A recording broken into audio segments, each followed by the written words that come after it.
नमस्ते सम्पूर्णमा। यो हाम्रो चाहिँ करेसाबारी है।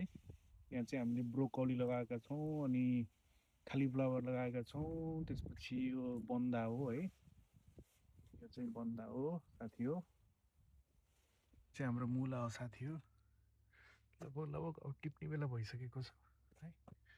चाहिँ मुला हो। ए लगाएका छौँ है। यो चाहिँ सनी लेटस हो। यो हामीले सनी लेटस पनि लगाएका छौँ। यो चाहिँ एकदम राम्रो भएको छ। चाहिँ धनियाँ हो साथी हो। चाहिँ लटरम्म भएको छ धनियाँ चाहिँ।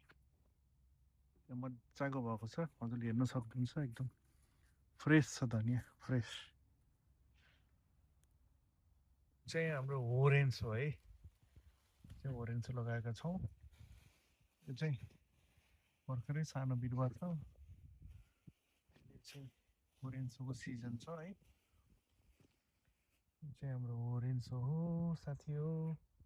यो चाहिँ हाम्रो यो रायोको साग है। खानी भइसकेको छ। हाम्रो दाइले टिप्दै हुनुहुन्छ यहाँ। यो चाहिँ हाम्रो रायोको साग हो। लामो राम्रो भयो। यो चाहिँ हाम्रो फर्स्ट लटको रायोको साग हो। र यहाँ चाहिँ हामीले गाजर रोपेका छौँ। यो चाहिँ लोकल गाजर हो है, आफूहरूलाई खानको लागि। यतिको भइसकेको छ अहिले चाहिँ।